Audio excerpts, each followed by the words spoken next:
Hello, and you're very welcome to the Women's Rugby Pod. It's semi-final week in the World Cup. My name is Johnny Hammond, and we are joined, by the lady of the moment. She is preparing for a World Cup semi-final against Canada. She's been selected at number 8, and with the captain's armband, it is a very, very, very warm welcome to Sarah Hunter. Nice shiner you've got there, Sunter. Are you well outside of that? Yeah, no, all good. I'm not sure how it actually happened. But yeah, got one for the win for the quarterfinal. But yeah, no, all good. Looking forward to the game at the weekend. It's obviously a quick turnaround, 6 days to get the body right and ready to go again. But yeah, no, it's been a good week, and yeah, just looking forward to getting the game going now. If you're talking, that's not a quick turnaround. You used to play in the days when you had 2 World Cup games in 4 days. I know, it's ridiculous, isn't it? We were saying that the other day, like the girls that have actually done the 4-day turnarounds, when some of the young ones were like, 6 days. We're like, I do in 4 days. And they're like, what? I'm like, yeah, we used to. The World Cup would have been over and done with by now. It was like done and dusted in 3 and a bit weeks, something like that. So yeah, 6 days is plenty of time. Have you dried out? Yeah, just about. Although the boots were still wet until yesterday, but a nice sunny day at training managed to get them dry again. But it was just ridiculous. Like, I've never played in rain quite like it. Biblical, wasn't Yeah, it was. It's one of those games where you think, I really hope people watching can understand just how bad it is, because sometimes you watch games on TV and you can't. And then so I was like, oh, I really hope that people can see just how bad it was. And then I watched some of the footage back, and obviously saw some of the photos, and I was like, oh wow, it's even worse than I thought it was. Coming up on the pod later, Stacey Fluhler, the smiling assassin, wonderful player in that midfield for the Black Fern. She joins us on her birthday, no less. And from the Canadian camp, we've got Goede Tuttosi, try-scoring machine, and the lady who is leading a quite exceptional campaign for Canada, Sophie De Goede, joins us again on the pod. You haven't spoken a huge amount because that's you, but I actually would just like to have a little chat, and I'm hugely appreciative, not just today, but throughout this World Cup, of your time, because you're a lady in demand, not only with people like myself, but your team and all the rest of it. So on the weekend, you became the most capped women's rugby player of all time, England's most capped player, 138 caps. You've been to 15 Six Nations, 10 titles, 5 as captain. You're a World Cup winner. Have you had a moment just to reflect? Yeah. After the game, and after I got back to the hotel, I just had sort of, I guess, maybe 20 minutes just to myself. Like everyone was off doing things, and yeah, I just try to sort of take it all in. I don't think until I've probably stopped and be able to fully appreciate it. But yeah, I did manage to have just a moment of reflection about the whole day and just how incredible it was, really. And in that moment, where did your mind wander?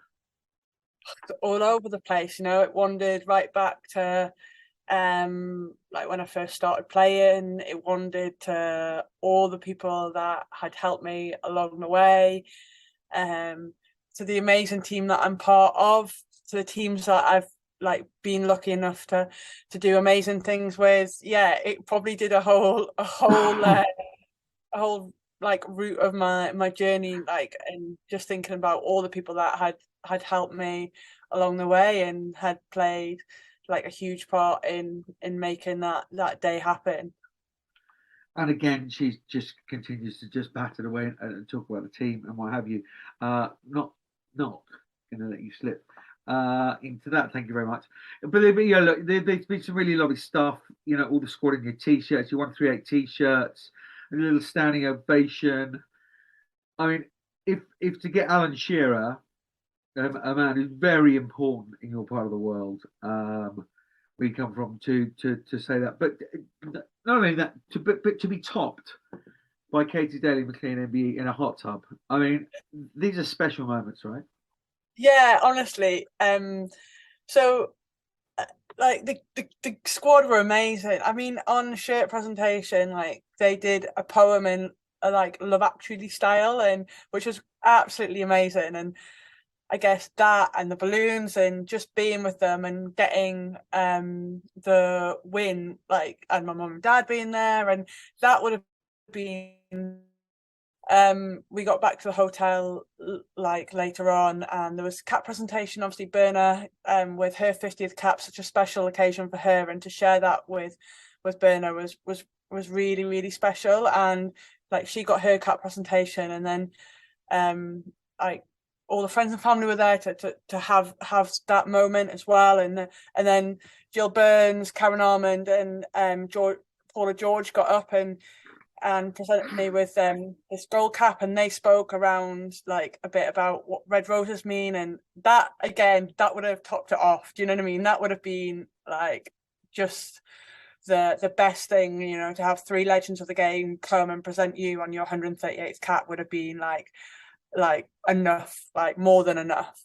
And then Emily Lyles, they're like, oh, you've got media to go and do, and I was like, what, are you serious? And they're like, yeah, we just got like a lot going on that we just need to do. And I just thought, oh, brilliant, well, it's the end of that, we've done everything, like I can understand why. So off she went, the ultimate professional, being like, oh, we've got some messages to do for the fans out in New Zealand, we've got some for back home. Took me off to this room, I'm sat there like she's recording it, like and totally bought into it. And then she's like, all right, we're done, we can go in now, and like you can go and chat and mingle. I walked in, and then everyone, like friends, family, players, staff, were all in these t-shirts, and I was just like, oh, like honestly, it was just, I just couldn't quite believe like the efforts that they'd gone to. Well, I can now, because they're just a brilliant bunch of girls that they would do something like that. And yeah, I then thought, I was like, oh, you've got these t-shirts done quite quickly, not thinking that they would have had it all prepped. And then they sat me down at the front and put these videos on, and like, I was like, Alan Shearer, like that's mental. Like growing up in Newcastle as a kid, the amount of times I've gone and watched him play, and then for him to be saying my name was just like mind blowing. And then yeah, Katie Daly in the hot tub, I was like, oh, maybe retirement isn't so bad after all of that, what happened. So yeah, it was just like above and beyond what I could ever imagine. You know, they made the day so special. And you know, having past players, past coaches, like family members, like they sporting legends, yeah, they just absolutely like knocked it out of the park. I thought it was all right, I thought I was going to hold it together, and then I just lost it at the end. It just, yeah, it meant so much to me, and I can't thank them enough for putting it together. And they've been plotting for a little while, apparently, been having secret meetings and poem club and practice, and I was oblivious to it all, had no idea it was going on. They did well, very well. How lovely. Tell us more about the poem, the Love Actually style kind of poem. Just give us a description of that. Yeah, so sort of each player and there's a couple of staff members had a line each, just talking about me as a person and as a player, but it had a lot of humor in as well, about the fact that I like can't dance, and you know, the fact that I always say fantastic in my speeches, making everyone drink, because they play drinking games when I go up and have to make a speech. So yeah, it just had a lovely blend of like, you know, like real thoughtfulness in, but with like an element of humor to it, which yeah, it was just, yeah, I couldn't have asked for more, really. It was very good. Oh, how brilliant! How very, very, very special for a very special person. But the person, of course, who made your 138th cap the best was you yourself, of course, because you had a blinder. And I know out of all the bits and pieces, that would have pleased you the most that day. Yeah, I mean, it's very kind of you to say, but I don't know. Like, I mean, I think the weather helped. I just as soon as it started raining and we went out to warm up, and I heard I think one of the Aussies sort of say, "Oh, this isn't really the weather for us, is it?" And I was like, "Brilliant, this is it." Like, I was like, "I love playing in the rain." Like, do you know what? Like, play some of my best games in the rain, and I just obviously the occasion of it, I just wanted to go out and enjoy it. And I think when you sort of have you've got two options when you have sort of face weather as bad as that. You can sort of like moan about it and you can feel sorry for yourself that we're gonna have to play in that, or you can really embrace it and just get fully stuck in. And I just thoroughly enjoyed running around, splashing around in the puddles and getting soaking wet. Like, after all, you've got to remember, I am from the northeast. I probably spent most of my childhood playing week in, week out in conditions like that. Yeah, I mean, there's playing in rain in the northeast, and there's needing a wetsuit to play the game of rugby, which is kind of what it was like. No, we'll get into rugby in a sec, but I'm still going to quite let you off the hook, because you're just talking about stuff and things you've done and not you. Your consistency and quality. You've been instrumental in every part of England's success. Since that wobbly time in 2015 or thereabouts. Your performance on the field has always been key to you. The adulation and outpouring of not only your teammates but people around the world has been quite exceptional. You are the epitome of a red rose. These are all just quotes and things that I picked up over the last few days, and I have absolutely no issue in slightest in saying that I had a little wet eye when you came off and you cheered. But way beyond that, and way far more important than any stuff in a rugby boot is that you're always there for people, Sunter, and your teammates. And your parents are always there for you as well. I just wonder if you wanted to just have a moment just to possibly just doff the cap to mum and dad.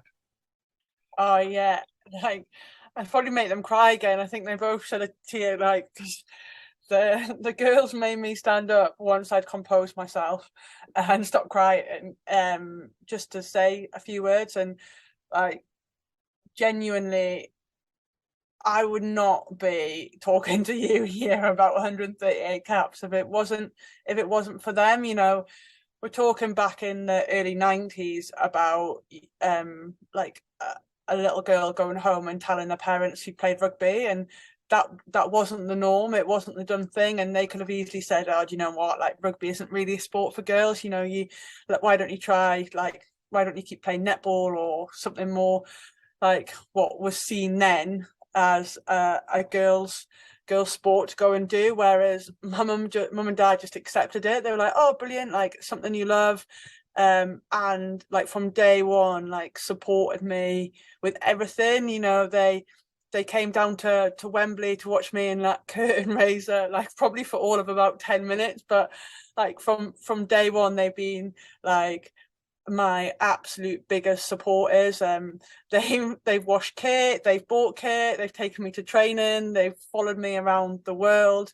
They've been there at like the absolute highs and the absolute lows. They picked me up and they've like kept me going. You know, they've showed me unconditional love and support, and like, they haven't just made me the player that I am. They've shaped and guided me as the person. And like, yeah, I'm like forever grateful for having, in my eyes, the two best parents I could ever have asked for. And yeah, I'm just, it made Saturday Sunday even more special that they were out there and they'd adapt their flag to 138 not out. And yeah, they're just two amazing human beings that like I love so much, and supported me and will continue to support me in everything I do as well. It's amazing when you see them, and we saw them on the television on Sunday, that their pride, because they realise far more than you do that you're a British sporting treasure, and you're still there living it and doing it at the very highest level. And again, that's the most important thing to you.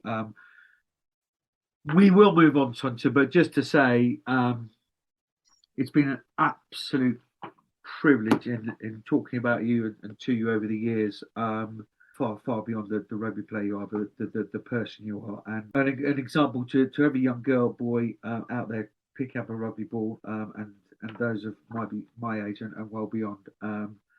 Congratulations, you deserve absolutely everything that's coming your way at the moment and beyond. Let's get to some rugby. Yeah, thanks, Johnny. Please. Don't want to talk about me anymore. Look, we'll just kind of look back. I mean, we're kind of Wednesday night here in the UK.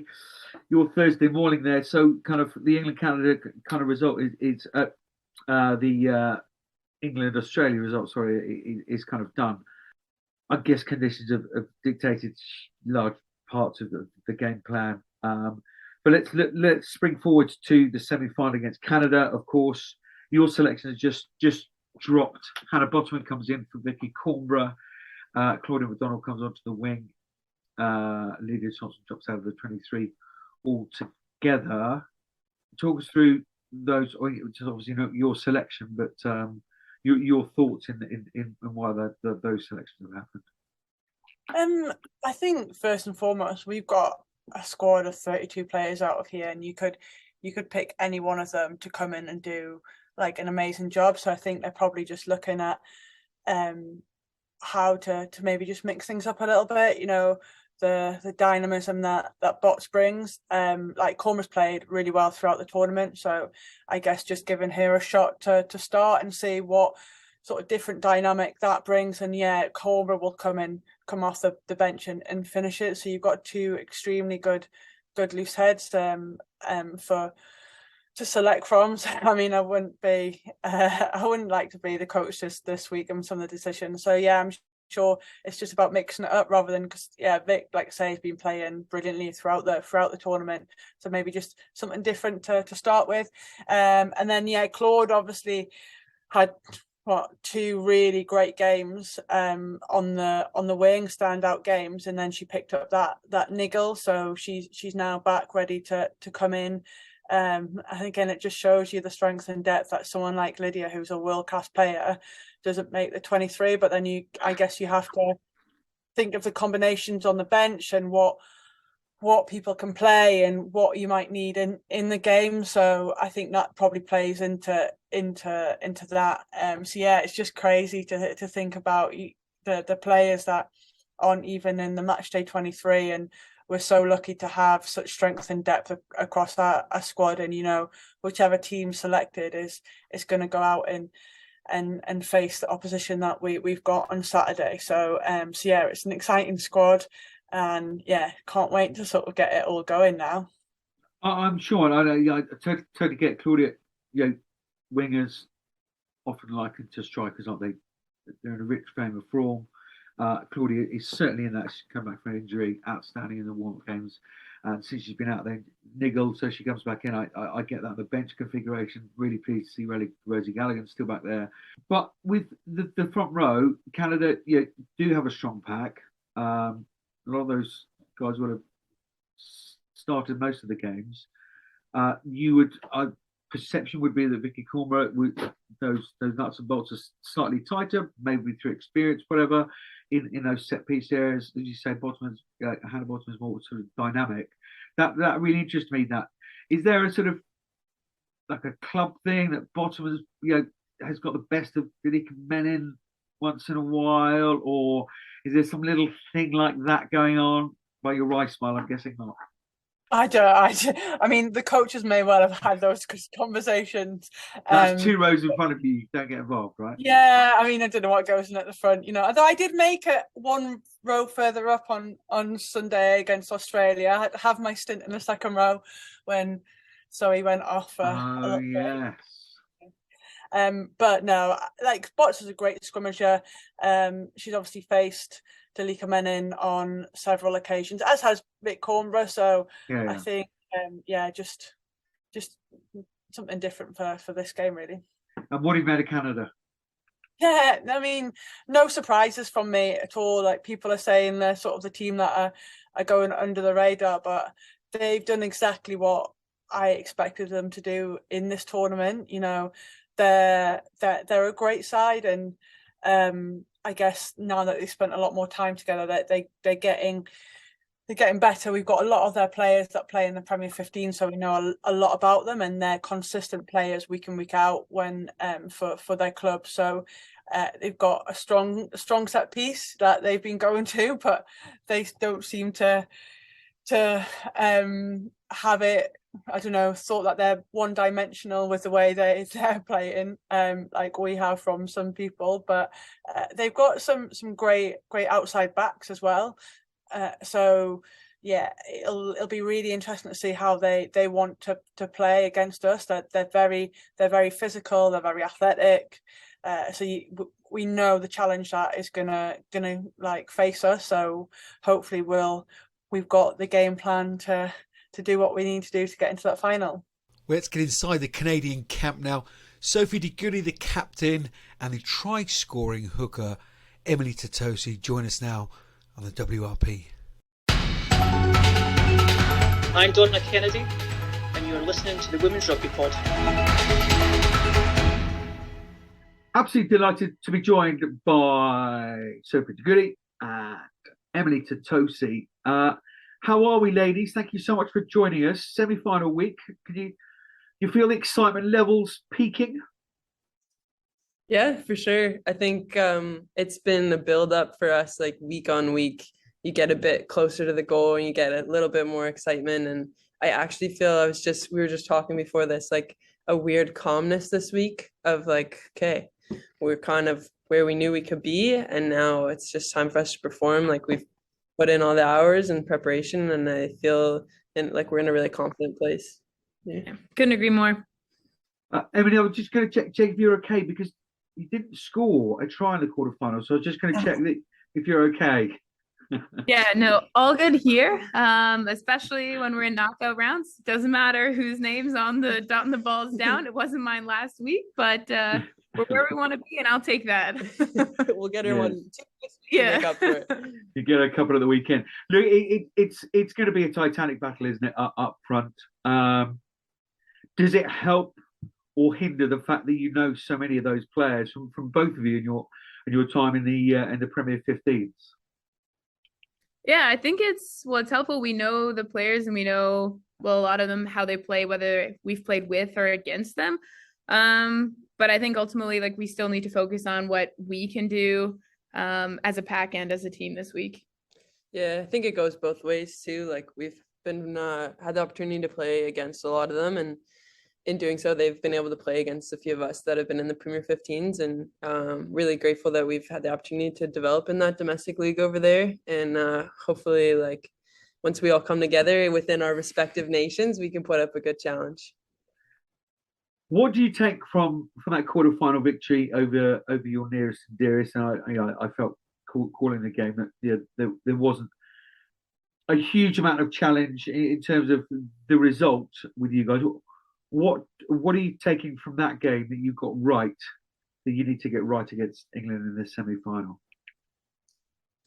I think our game management and decision making was quite strong in that game, and like, it's something we've been working on getting better with each game, is the execution of those decisions. But I thought that we made the right calls a lot in terms of which direction we were going to be playing, like whether we played with a flow or come back blind. And I think our kicking game, it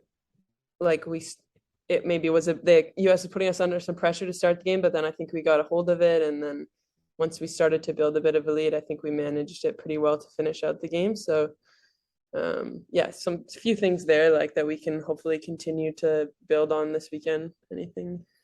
Yeah, I think physicality, definitely, especially in those slippery conditions, was increased, and our scrum also had a better day at the office than the week prior against them. So hopefully we'll take that forward into this weekend as well. Yeah, England changed up. No Vicky Cornbury, Hannah Bottomans come in. Are you surprised at that change from England? let my front row partner Yeah, speak to that. No, I was going to say, yeah, Emily, that's definitely one for you. Yeah, you're yeah, several no, rows back, aren't you, Sophie? You don't Yeah. get involved in all that shenanigans. maybe surprised a bit just because Vicky has been a player that they've leaned on a lot, but she's on the bench this week, so we no doubt know that she'll be a threat coming from there. And it's no shock that England have depth in those positions to be able to do it. So whether it's managing first half, second half, whole game, we know that we have a job to do either way. Water over ducks back. It kind of leads me neatly on to, England have had a squad. They have rotated slightly. One game, what was it? The South Africa game made quite a few changes. Quite a few of your team are going to start every single game. Where are the energy levels? Is that a concern? What have you been doing to manage that?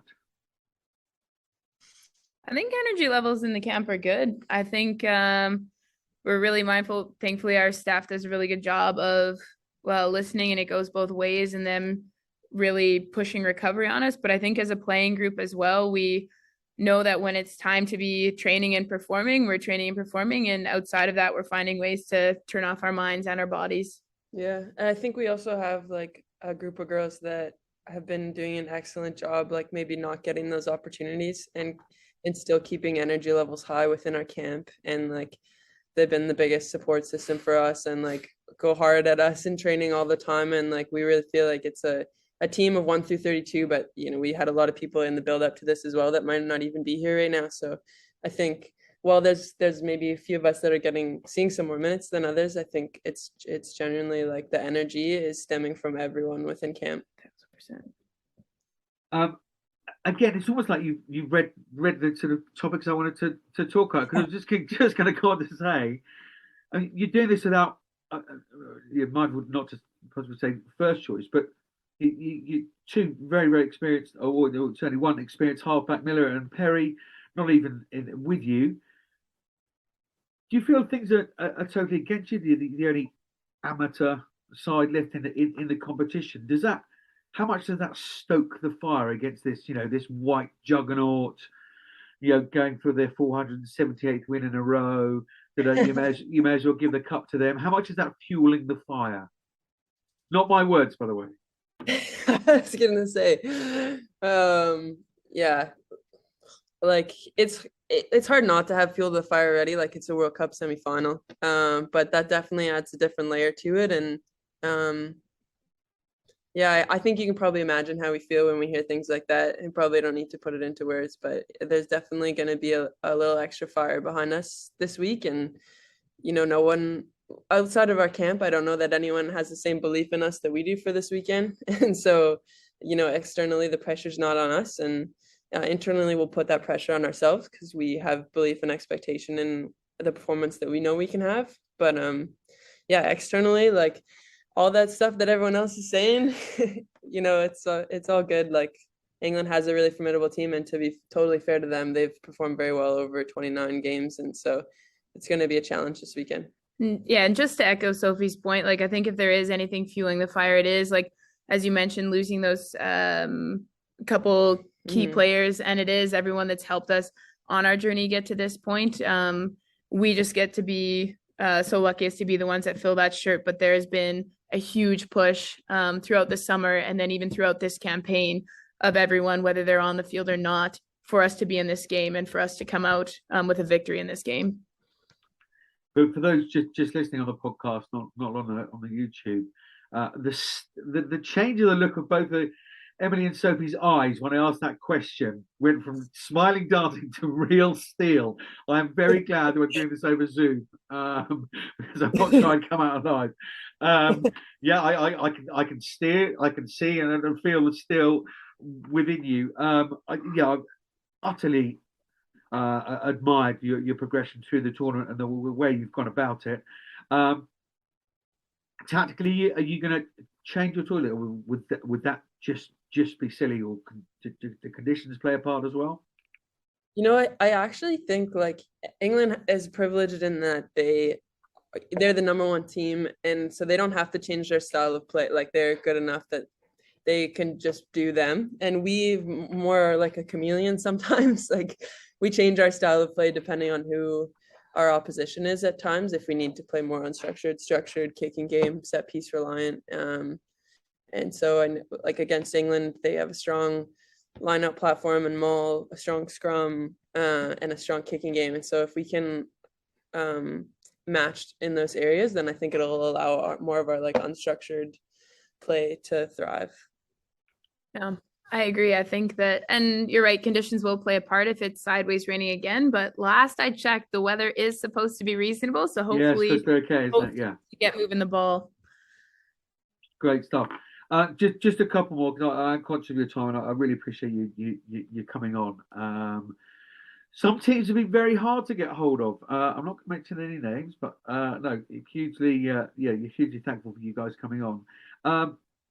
What I was going to ask about was there's some key people in the team, and it's no surprise that I've asked you two on. But Emily, just have a word about the lady to your right, and just how important she is, because from the outside she's all action. She's kicking the goal, she's driving the bus. Does she wash the shirts as well?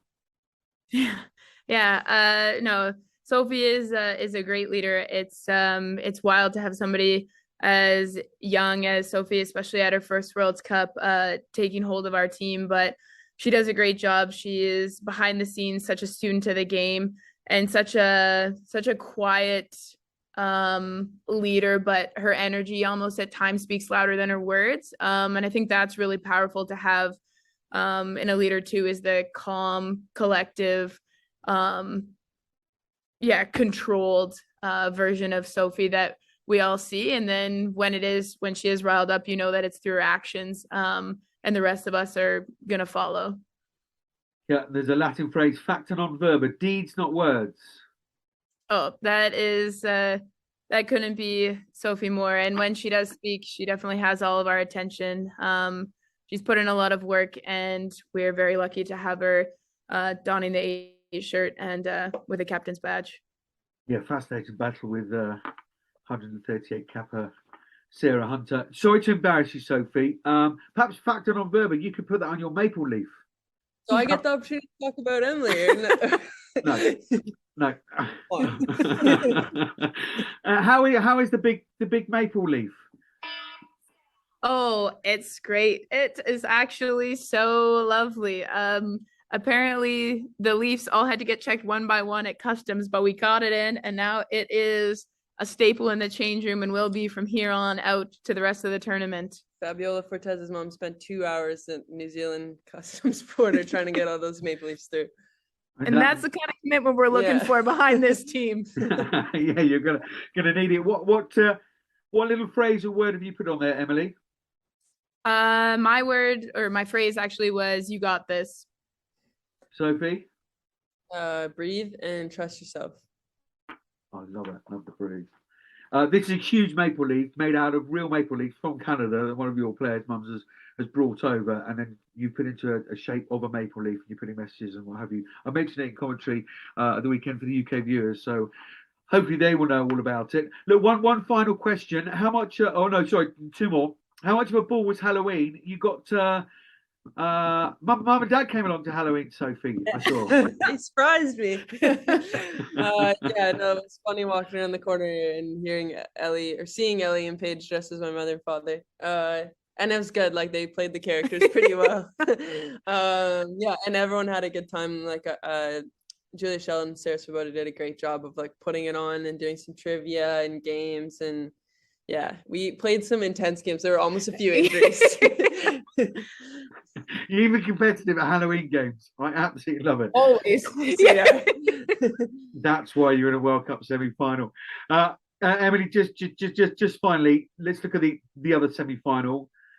It's incredibly tight to call, isn't it, that one?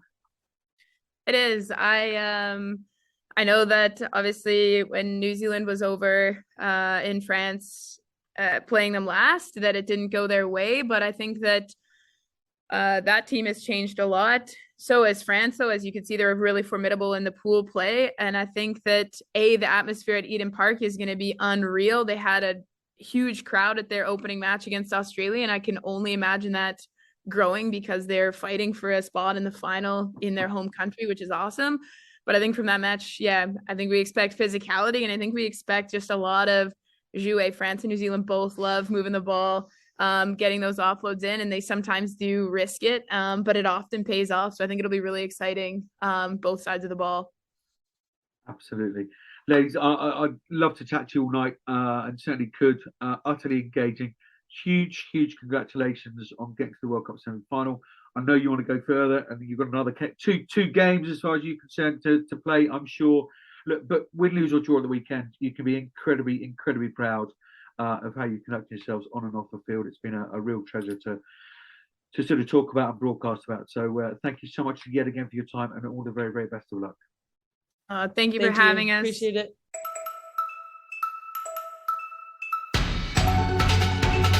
I'm Sarah Hunter MBE, and you're listening to the Women's Rugby Pod. Some people are criticising a one-dimensional England side. I didn't want to go there because I just don't think it's relevant. But England 2001, 2002 men's team were playing rugby from a different planet. 2003, they stumbled their way through a World Cup. Nobody, they almost lost to Wales in the quarterfinal. Nobody, okay, I've just remembered that, but it's kind of my job. But nobody remembers that because they lifted a trophy. I think there's more to come for you, and I don't know what card you're going to play. I'm hugely excited to see what cards you do play. But you got super strength. You play to your super strength, right? Yeah, absolutely. Like, you look at what the Black Ferns are doing, and they're scoring tries with their outside backs. Nobody calls them one-dimensional. So it's just one of those things that I guess it's something to write about. It's a strength of ours. It's not the only strength of ours. We've got plenty of strengths. We play and adapt to what we need to do in the game that we have, and we're very confident with everything else that we've got. You look at our back three and how they score tries, and how they scored tries against South Africa, how we scored tries in Fiji in that second half. It's not all about more tries and forward scoring, that's for sure. No, and the level of control you've had throughout the entire tournament. There's not one game for 1 minute that I've thought. I know I've had a couple of chats with mids over text or whatever. Tom Middleton, your coach. And you felt very in control of the game, and therefore the results in every single game. And I think that'll probably continue over the weekend. But who knows beyond that? What about you spoke about New Zealand, their backline. It is quite astonishing what they've done in 12 months. Yeah, it is, but they're not the team they were 12 months ago. If you look at it on paper, like it's a very different team to what it was when they came over to England and then France to play in the autumn. Like, not only that, they've got different players, but they've got a different staff. So it's almost like it's uncomparable in my eyes. And we always knew that giving them a year, they were going to be very different to the team that suffered those 4 defeats. And they've shown that in this World Cup, in actually like how they've progressed and how they've got better.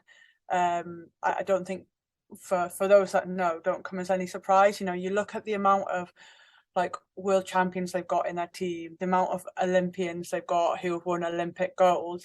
So it doesn't come as any surprises that they've got better and they're performing completely differently to how they did in that autumn. I don't disagree. And when you plug in Portia Woodman, I know Ruby Tree went early to the 15s, but Stacey Fluhler, Sarah Hunter MBE, not only culturally but as people, they're absolute winners, and the quality of their players is exceptional. The amount at 10 is controlled brilliantly. They have been absolutely lethal. I've commentated on quite a few of their games, and when they're allowed to do that, they are exceptionally good. But that's the point for me, is that they've been allowed that time and space to do that. And does that sort of just say, yep, Johnny, yep, you're kind of right there, because we got our super strength and stuff. No, they have done, and it'll be really interesting when they go up against France this semi-final to see maybe when a team puts them under more pressure than what they've had so far, they play then. So that for me, this is going to be. I think it'll be a great game of rugby, especially you want semi-finals to be like big games of tournaments, and I've got no doubt this game will be. And it's really exciting. You've got a New Zealand team that have been lethal, that have played this like brand of rugby that, like you say, when they've allowed to, is just cut through teams. Whereas France have got probably one of the best defenses in the competition out here, and when those two come up against each other, what the result is, and do New Zealand have different ways to go to if they're put under pressure? I've got no doubt France will, and can France cope with what they've got? So yeah, it's gonna be a great game. You've got two great teams wanting that spot in that final. So yeah, it'll be a great game. Let's get into that Black Ferns camp now then. Here's Stacey Fluhler. Absolutely delighted to have Stacey Fluhler on the pod, friend of the pod. I think we can go there on what is a very special day for us. Yesterday was a slightly more special day for you. It was your birthday. Many happy returns. How is it now you've turned 21? Feeling as young as ever, Johnny. Been in this team for quite a while, so it's still good to feel like I'm 21. Great stuff. You've been doing a load of media. Got some people on the ground there, saying it's just a real buzz around the tournament itself, especially when you guys are out on the park.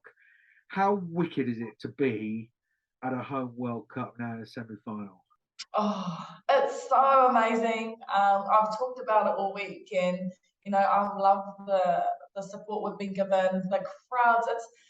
I don't know how to explain the feeling, but you walk out before you sing the national anthem, and I always just kind of have a little browse around and see how many people are there to support women's rugby, and that's my favourite thing about it. We've talked about growing the game all around the world, and getting our countries behind us, and we've had exactly that, Johnny. That feeling at Eden Park, running out, seeing so many cool boy in the crowd, that was pretty special. And yeah, just to see the amount of people there that have actually been backing us, who have been behind us, and not just supporting the Black Ferns, but obviously every single country around the world. It's awesome to see the different flags and the different supporters out there wearing their colours, and yeah, ultimately supporting this game. Yeah, and what I love, and I've noticed it for quite a time with the women's game, is the plethora, the difference of ages, genders, whatever, women's rugby. It just it attracts all sorts, and it's been exactly the same there in New Zealand. It's great that things are getting behind it. You look like you're having a load of fun as well, and obviously we talked to Sarah Hunter quite a bit. She's a sort of co-host here on the pod. They're smiling a lot as well. Now, I know it's in your nature and her nature. There's all these stats that they've done, isn't there? Tackles and clean breaks or whatever. Actually, I'd like to do a stat of a smile off between you and Sarah Hunter. I think Ruby 2 would probably get to the semi-finals, but I think my finalist would be you and Sarah Hunter. Anyway, you seem to be having great fun. How important is that for you and the squad? Oh, it's everything. You wouldn't be here enjoying it if you didn't want to have fun, and that's part of it. Like we've talked about, we've been in camp now 7 weeks since we played Japan right at the beginning of this campaign, and it's a long time to be around a whole bunch of girls, a big management team, but we've kept it fresh. We've made sure we've had that balance right on and off the field. We've had our fun, we've had our laughter, our games and whatnot. But that's all part of the journey, and that's why I love playing rugby. It's the connections, the relationships you build on the field, off the field, all the memories you gain. So if we weren't here having fun, then I don't think that would be a successful campaign for us. Win or lose, I've had the time of my life the last 7 weeks. We're striving to win, hopefully. France first, and then probably come up against that you're smiling Sarah that you're talking about. But it's cool. It's so much fun, and like you said, Johnny, it's an amazing feeling for us knowing that we are inspiring these girls, these boys, younger people, older people, and that they know who we are. That's been our goal, is to inspire them to want to become Black Ferns one day, or not even rugby players, just become better people, better humans, and yeah, that's pretty successful for us. Speaking about the fun off the field, that's fairly evident if you follow your social media. And I could talk to you all day long. We know that. How much fun is it playing in that backline? I mean, it is a serious bit of kit, that, isn't it? Coxidge, Demont, yourself, Fitzpatrick. This week you got Ruby and Porsche on the wings, Rennie Holmes at fullback. Just how much fun is it playing in that backline? Oh, it's so special. I feel like we've got that right mix. Cool having my 7 sisters beside me. It's cool having Kenj there, the veteran of the group, and her expertise and knowledge that she brings to the game. And then it's also awesome having Renee and Lou, who are playing in their first World Cup. So good little mix of different players. We all bring something different to the team within our own skill set. And I think the one thing for us is it's about not trying to think of being pressured. There's pressure always going to be there, but it's privilege pressure, right? You want to go out there and you want to go and express, and that's one cool thing that I've loved about our management team is, we've got our structure there for us, but ultimately you want to play what you see. You want to have fun, you want to see the space, and you want to run into those holes. So it's cool. It's a special feeling, and I'm grateful to be in there, right in the mix of it, in that centre position. Hopefully work well with my insides and set my outsides up, and I'll be pretty happy with my role. Yes, you've been silky as normal. You played Wales twice, obviously, and Scotland. It's fairly true to say that Northern Hemisphere rugby is a little bit more forward orientated, a little bit more structured. How important has it been for you guys ahead of France? And then you already spoken about it, potentially against England a week after. Yeah, it's cool just to play different teams, to be honest. We don't get many matches down here in the Southern Hemisphere. Obviously play Australia quite a bit, and I think we probably play quite similar as opposed to, like you said, the Northern Hemisphere team. So playing against Wales and Scotland, it's always a tough battle up front with the forwards. I love being a back, but I love seeing the forwards go head to head in those scrums. I have no idea about what's going on in there, but as long as we're getting some good momentum and good go forwards, so we get clean ball out the back, then I'm pretty happy and stoked with that.